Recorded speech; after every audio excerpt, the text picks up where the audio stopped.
Hello friends, எவ்வளோ கீரை கட்டாக வாங்கினாலும் சரி, டக்குன்னு 2 நிமிஷத்துலேயே அதை கிள்ளி முடிக்கிறதுக்கு நம்ம கிட்ட 2 பலூன் இருந்தாவே போதுங்க.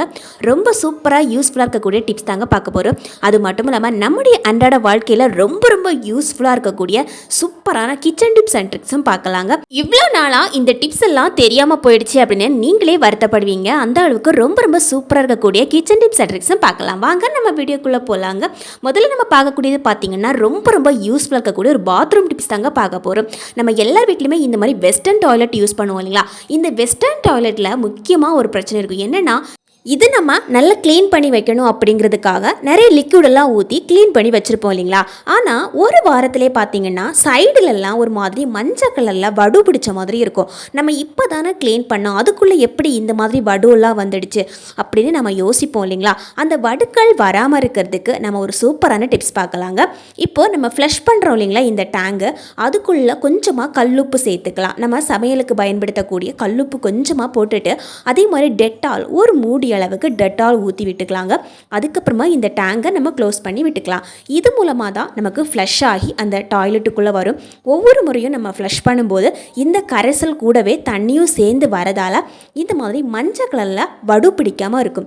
அடிக்கடி பாத்ரூம் கழுவணும் அப்படிங்கிற பிரச்சனையே இருக்காது. பாத்ரூம்லேருந்து கெட்ட வாடையும் வராமல் இருக்குங்க. கண்டிப்பாக இந்த டிப்ஸை ட்ரை பண்ணி பாருங்கள், ரொம்ப ரொம்ப யூஸ்ஃபுல்லாக இருக்கும். அடுத்ததாக பார்த்தீங்கன்னா ரொம்ப ரொம்ப யூஸ்ஃபுல்லாக இருக்கக்கூடிய ஒரு கிச்சன் டிப்ஸ் தாங்க பார்க்க போகிறோம். நம்ம இந்த மாதிரி வெண்டைக்காய் வாங்கி யூஸ் பண்ணுவோம். நிறைய பேருக்கு வெண்டைக்காய் பிடிக்கும், சில பேருக்கு வெண்டைக்காய் பிடிக்காது. ஆனால் இனி நீங்கள் இந்த மாதிரி ஐஸ் கட்டிகளை போட்டுட்டு வெண்டைக்காவை சமைச்சு பாருங்க. வெண்டைக்காய் பிடிக்காதவங்க கூட கேட்டு வாங்கி சாப்பிடுவாங்க. அதுக்கு ஒரு காரணம் இருக்கு. நிறைய பேருக்கு வெண்டைக்காய் பிடிக்காது அப்படின்னு சொல்றவங்க பார்த்தீங்கன்னா அதில் நிறைய வலுவழுப்பு தன்மை இருக்கும், அதனால தான் பிடிக்காது அப்படின்னு சொல்லுவாங்க. வெண்டைக்காயை தண்ணியில் ஒரு முறை நல்லா கழுவிட்டு அதுக்கப்புறமா நம்ம ஃப்ரீசர்லேருந்து கொஞ்சம் ஐஸ் கட்டிகளை இதுக்கு மேலே போட்டுடணும். இந்த சில்னஸ் எல்லாமே அந்த வெண்டைக்காயில் இறங்கிடும். இந்த சில்னஸ் எல்லாம் வெண்டைக்காயில் இறங்குறதால அதில் இருக்கக்கூடிய வளவளப்பு தன்மை எல்லாமே போயிடுங்க. அதுக்கப்புறமா நம்ம வெண்டைக்காயை கட் பண்ணி சமைச்சு பார்த்தோன்னா கொஞ்சம் கூட வளவளப்பு தன்மை இல்லாமல் இருக்குங்க. நம்ம வெண்டைக்காயை சமைக்கும் போது எப்போவுமே குறைவான தீயில வச்சு சமைக்கவே கூடாது. கொஞ்சம் மீடியம் ஃப்ளேம் வச்சு தான் சமைக்கணும். அந்த மாதிரி செய்யும்போது பார்த்தீங்கன்னா கொஞ்சம் கூட சுத்தமாக வளவளப்பு இல்லாமல் இருக்குங்க. வெண்டைக்காய் வாங்கினீங்க அப்படின்னா கண்டிப்பாக இந்த டிப்ஸை ட்ரை பண்ணி பாருங்கள், சூப்பராக வேலை செய்யும். அதே மாதிரி வெண்டைக்காயும் சீக்கிரமாக வெந்துடுங்க. இப்போ நான் பார்த்தீங்கன்னா இதை நல்லா பொரியல் மாதிரி செஞ்சு வச்சுருக்கிறேன். கொஞ்சம் கூட வளவளப்பு தன்மை இல்லாமல் இருக்குது. குழந்தைங்கள்லாம் ரொம்ப விரும்பி சாப்பிடணும் அப்படின்னா இந்த மாதிரி ட்ரை பண்ணி பாருங்கள். வெண்டைக்காய் பிடிக்காதவங்க கூட வாங்கி சாப்பிடுவாங்க. இப்போ பார்த்தீங்கன்னா நம்ம வீட்டில் அடிக்கடி தேவைப்படக்கூடிய முக்கியமான ஒரு கிச்சன் டிப்ஸ் தாங்க பார்க்க போகிறோம். அதாவது நம்ம வீட்டில் இருக்கக்கூடிய கிச்சனில் இருக்கக்கூடிய சிங்கு பற்றின தாங்க. இப்போ இந்த கிச்சன் சிங்கில் கொஞ்சமாக பேக்கிங் சோடா எடுத்து போட்டிருக்கிறேன்.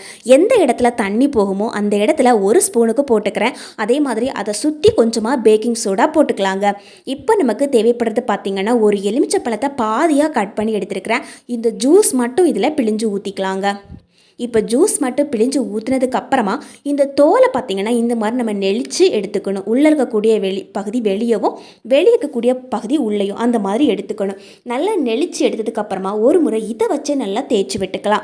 நம்ம கிச்சன்லேருந்து அடிக்கடி கெட்ட வாடை வருது, கிச்சன் சிங்கிலேருந்து நிறைய பூச்சிகள் வருது, கரப்பான் பூச்சிகள் வருது அப்படின்னா இந்த டிப்ஸை ட்ரை பண்ணி பாருங்கள், சூப்பராக வேலை செய்யும். இந்த மாதிரி நம்ம மாதத்துக்கு ஒரு முறை செஞ்சாவே போதுங்க. இதே மாதிரி நம்முடைய கிச்சன் சிங்கில் நம்ம ஏதாவது மீன் கழுவுறோம், இல்லை சிக்கன் கழுவுறோம், மட்டன் கழுவுறோம் அப்படின்னா அதுக்கப்புறம் பார்த்திங்கன்னா பயங்கரமாக ஒரு கெட்ட வாடை வந்துட்டு இருக்கும். முக்கியமாக மறுநாள் பார்த்தோன்னா பயங்கரமாக கெட்ட வாடை இருக்கும்.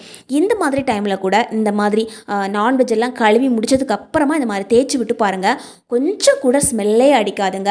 எப்போவுமே நம்ம கிச்சன் சிங்கில் இந்த மாதிரி ஒரு எலுமிச்சை பழத்தை கட் பண்ணி போட்டு வச்சு பாருங்கள். கிச்சனில் இருக்கக்கூடிய சிங்க் அவ்வளோ ரெஃப்ரெஷிங்காக இருக்கிறதுக்கு இந்த எலுமிச்சப்பழம் ஒன்றே போதுங்க. அவ்வளோ ஒரு ரெஃப்ரெஷிங்காக இருக்கும். சுற்றி இருக்கக்கூடிய அந்த காற்றை தூய்மைப்படுத்துறதுக்கு தான் நாம் இந்த எலுமிச்சை பழத்தை அதில் கட் பண்ணியே போட்டிருக்கிறோம். கண்டிப்பாக இந்த டிப்ஸை ட்ரை பண்ணி பாருங்கள், சூப்பராக வேலை செய்யும். அடுத்ததாக பார்த்தீங்கன்னா நான் ஒரே ஒரு பூண்டு எடுத்துருக்கிறேன். கூடவே ஒரு ஃபோர்க் எடுத்து அதில் குத்தி வச்சுட்டு இந்த மாதிரி அடுப்பில் நம்ம வச்சு எடுத்துக்கலாம். இந்த மாதிரி நம்ம அடுப்பில் வைக்கிறதால என்ன ஆகும் அப்படின்னா அந்த பூண்டு நல்லா வேக ஆரம்பிக்கும். அதே சமயத்தில் பூண்டோட தோல் மட்டும்தான் கருகுன மாதிரி இருக்கும். உள்ளே இருக்கக்கூடிய அந்த பூண்டு வேக மட்டும்தான் செய்யும், நமக்கு தீயாது. ஒரு 2 நிமிஷமாவது நம்ம இந்த மாதிரி திருப்பி திருப்பி காட்டணும். பின் சைடில் முன் சைடில் அந்த மாதிரி திருப்பி ஃபோர்க் வச்சே காட்டணும் அப்படின்னா நல்லா நமக்கு பூண்டு சீக்கிரமாக வெந்து கிடைக்கும். இதனால் பார்த்தீங்கன்னா 2 விதமான நன்மைகள் இருக்குது. பூண்டு உரிக்கிறதுக்கு கஷ்டமே பட தேவையில்ல. சட்டுன்னு இந்த மாதிரி நம்ம போட்டுட்டு எடுத்து பார்த்தோன்னா அத்தனை பூண்டும் கையில் நமக்கு அப்படியே வாழைப்பழம் மாதிரி வந்துடும். பூண்டு உரிக்கிறதுக்கு சிரமமும் இல்லை. அதே மாதிரி சட்டுன்னு ஈஸியாக நம்ம நினச்ச உடனே இதை வச்சு ஒரு சைடிஷ் பண்ணிடலாம். இந்த பூண்டுகளை நம்ம ஏற்கனவே வாட்டி எடுத்து வச்சிருக்கிற காரணத்தால் கொஞ்சம் கூட பச்சை வாசனையே அடிக்காது. அதனால் தைரியமாக நம்ம இந்த மாதிரி எடுத்து யூஸ் பண்ணிக்கலாம். இப்போ நம்ம உரித்து வச்சுருக்கக்கூடிய இந்த பூண்டுகளை ஒரு பாத்திரத்தில் எடுத்து போட்டு நல்லா இந்த மாதிரி தட்டி எடுத்துக்கலாங்க. நல்லா இந்த மாதிரி பிஞ்சு வந்துடும். ஏற்கனவே அது நல்லா வெந்து போயிருக்கு இல்லையா, அதனால் நல்லா பிஞ்சு வந்துடும். அதுக்கப்புறமா இதில் கொஞ்சமாக உப்பு சேர்த்துக்கிறேங்க. அதே மாதிரி 1 ஸ்பூன் அளவுக்கு நெய் சேர்த்துக்கிறேங்க. கொஞ்சம் காரம் சேர்த்துக்கணும். அதாவது நான் வந்து மிளகாய் தூள் தான் சேர்த்துக்கிறேன். இதுக்கு நான் தனி மிளகாய் தூள் தான் சேர்த்துக்கிறேன். குழம்பு மிளகாய் தூள் சேர்த்துக்கலாங்க. இப்போ இந்த 3 பொருட்களையும் இதை சேர்த்ததுக்கு அப்புறமா 1 ஸ்பூன் வச்சு நல்லா இந்த மாதிரி மிக்ஸ் பண்ணி விட்டுக்கலாங்க. அவ்வளோதாங்க, சட்டுன்னு ஈஸியாக நம்ம வந்து செய்யக்கூடிய ஒரு சைடிஷ் இது. இது வச்சு நம்ம சப்பாத்தி, தோசை, இட்லி, சாப்பாடு அப்படின்னு எல்லாத்துக்குமே தொட்டு சாப்பிட்லாங்க. அவ்வளோ அருமையாக இருக்குங்க. கண்டிப்பாக இந்த சைடிஷ் ரெசிபியும் ட்ரை பண்ணி பாருங்கள். அடுத்ததாக பார்த்திங்கன்னா ரொம்ப ரொம்ப யூஸ்ஃபுல்லாக இருக்கக்கூடிய இன்னொரு டிப்ஸ் தாங்க பார்க்க போகிறோம். கீரையை சமைக்கிறதுக்கு கஷ்டமே இருக்காது. ஏன்னா கீரை சீக்கிரமாக வெந்துடும். ஆனால் இந்த கீரையை கிள்ளுறதுல தான் நமக்கு டைமே செலவாகும். இந்த கீரையை ஒவ்வொன்றா எடுத்து கிள்ளி அதை கட் பண்ணி வைக்கிறதுக்குள்ள அவ்வளோ டைம் எடுத்துக்கும். இனிமே சட்டுன்னு 2 நிமிஷத்தில் நம்ம எவ்வளோ கீரைகள் இருந்தாலும் கிள்ளி எடுத்துக்கலாங்க. அதுக்கு நம்ம முதல்ல என்ன பண்ணணும் அப்படின்னா, இந்த கீரையோட கீழ்ப்பகுதி அந்த வேர் இருக்கு இல்லையா, இந்த பகுதியை மட்டும் 1 இன்ச்சுக்கு மேலே வச்சு கட் பண்ணி எடுத்துடணும். அவங்க எப்படி கட்டி கொடுத்துருக்குறாங்களோ அதை வச்சு நம்ம கட் பண்ணி எடுத்துட்டோம் அப்படின்னா ரொம்ப ஈஸியாக இருக்கும். இப்போது நம்ம கட் பண்ணி எடுத்து வச்சுருக்கக்கூடிய இந்த கீரையை ஒரு முறத்துலையோ அல்லது ஒரு பெரிய பாத்திரத்துலையோ இந்த மாதிரி எடுத்து வைக்கணும்.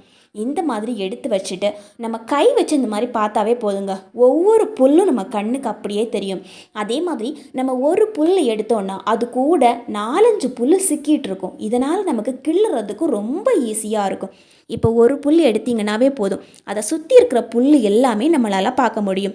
நம்ம வந்து ஒவ்வொன்றா எடுத்து கிளறதை விட ஒரு பாத்திரத்தில் எடுத்து வச்சுட்டு பேன் பார்க்குற மாதிரி, தலையில் நம்ம பேன் பார்க்குற மாதிரி இந்த மாதிரி ஒவ்வொரு முடியாக எடுத்து விட்டு பார்ப்போம் இல்லைங்களா, அந்த மாதிரி எடுத்து வச்சு செஞ்சு பாருங்கள். அவ்வளோ ஈஸியாக ஒவ்வொரு புல்லையுமா நம்ம எடுத்து வைக்க முடியும்.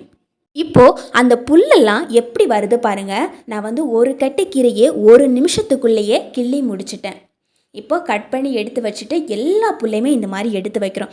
அதே மாதிரி கீரை கட் பண்ணுறதும் ரொம்ப ரொம்ப ஈஸி. சிரமமே இல்லாமல் டக்குன்னு நாம் இதை கட் பண்ணி எடுக்க முடியும். இதுக்காக நம்ம யூஸ் பண்ணக்கூடியது பார்த்திங்கன்னா பலூன் தான். இந்த பலூன் எடுத்து இந்த மாதிரி கட் பண்ணி கொடுத்துக்கலாம். இதில் இப்போ இந்த மாதிரி ஒரு பலூனை ஒரு 4-5 பீஸாக நான் இதை கட் பண்ணி கொடுத்துருக்குறேன். இப்போ இந்த பலூன்லேருந்து 2 பீஸ் மட்டும்தான் நம்ம இன்றைக்கி யூஸ் பண்ண போகிறோங்க. நம்ம பலூனை கட் பண்ணி எடுக்கும்போது இந்த மாதிரி தான் இருக்கும். இப்போது ஒரு கையில் எல்லா கீரைகளையும் சேர்த்து இந்த மாதிரி பிடிச்சிட்டு பலூனை இந்த மாதிரி போட வேண்டியதான். நாம் இதில் பலூன் போட்டிருக்கிறோம், இதுக்கு பதிலாக நீங்கள் ரப்பர் பேண்டு கூட போட்டுக்கலாங்க. இதனால் என்ன ஆகும் அப்படின்னா, ஒவ்வொரு முறையும் நம்ம வந்து கீரையை கட் பண்ணும்போது கொஞ்சம் கூட கீரை பிரியாமல் இருக்கும். டக்குன்னு நம்ம கையை வச்சு அப்படியே கட் பண்ணிகிட்டே போகலாம். குட்டையும் நெட்டையுமா இருக்கக்கூடிய கீரையை கூட நம்ம இந்த மாதிரி ஒரு பிடிக்கில் அமுக்குன மாதிரியே இருக்கும். எல்லாமே ரப்பர் பேண்டுக்குள்ளே சுற்றி வச்சுருக்கிறதால நம்மளால் ஈஸியாக கட் பண்ணி எடுக்கவும் முடியுங்க. கண்டிப்பாக இந்த வீடியோவில் சொல்லியிருக்கக்கூடிய நிறைய டிப்ஸ் உங்களுக்கு யூஸ்ஃபுல்லாக இருக்கும் அப்படின்னு நினைக்கிறேன். இதே மாதிரி நிறைய டிப்ஸ் நம்ம சேனலுக்கு கண்டிப்பாக செக் பண்ணி பாருங்கள். வீடியோ பிடிச்சா கண்டிப்பாக லைக் பண்ணி ஷேர் பண்ணுங்கள் ஃப்ரெண்ட்ஸ்.